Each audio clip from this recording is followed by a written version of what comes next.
Jumpa lagi dengan saya, sahabat-sahabat bijak, bahwa apa yang kita ketahui adalah apa yang nampak di depan mata kita.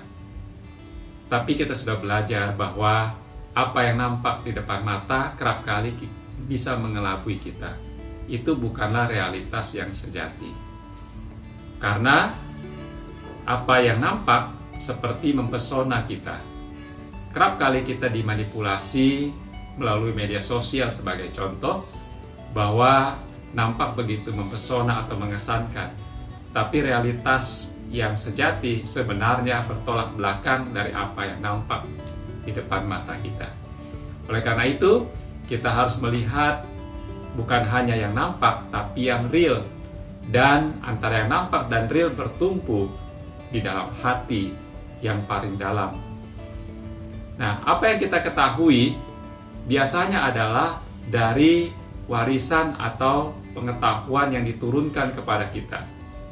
Itu biasanya disebut sebagai pengetahuan harian. Itu apa yang kita ketahui. Tapi kita harus beranjak lebih daripada itu. Bahwa bagaimana kita bisa mengetahui dari apa yang kita ketahui. Itu adalah pola pikir yang berbeda dari pengetahuan harian.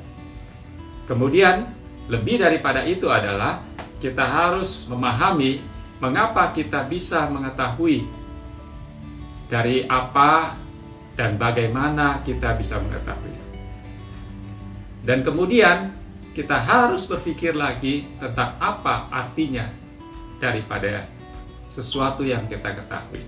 Kita tahu dari dalam diri kita ketika kita memikirkan sesuatu. Kita juga bisa tahu ketika kita mempersepsi satu benda atau orang sebagai subjek daripada interaksi kita. Kita juga bisa tahu ketika sesuatu benda ataupun orang yang kita persepsi itu memproyeksi bagi diri kita, hingga kita bisa mendapatkan pengetahuan itu. Jadi dari cara kita mempersepsi ataupun dari cara orang lain memproyeksi kepada diri kita, kita bisa mendapatkan pengetahuan itu. Setidak-tidaknya ada 4 pola pikir yang membentuk sebuah pengetahuan. Yang pertama, pola pikir secara faktual. Pola pikir yang nampak di depan mata kita. Apa yang kita lihat, apa yang kita dengar, itu menghasilkan sebuah pengetahuan. Tapi kita sudah diingatkan bahwa apa yang nampak itu belum tentu real, dan itu bisa memanipulasi kita. Yang kedua adalah pola pikir secara ilmiah, di mana kita harus meneliti, meriset, menganalisis apakah yang kita ketahui itu adalah yang benar. Yang ketiga, itu adalah pola pikir filsafati. Pola pikir dengan penuh pertimbangan dari apa yang telah kita ketahui.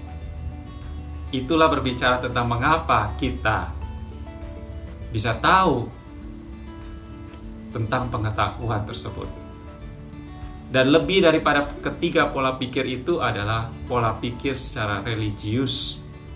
Itu berbicara tentang apa arti sesungguhnya daripada pengetahuan yang kita miliki.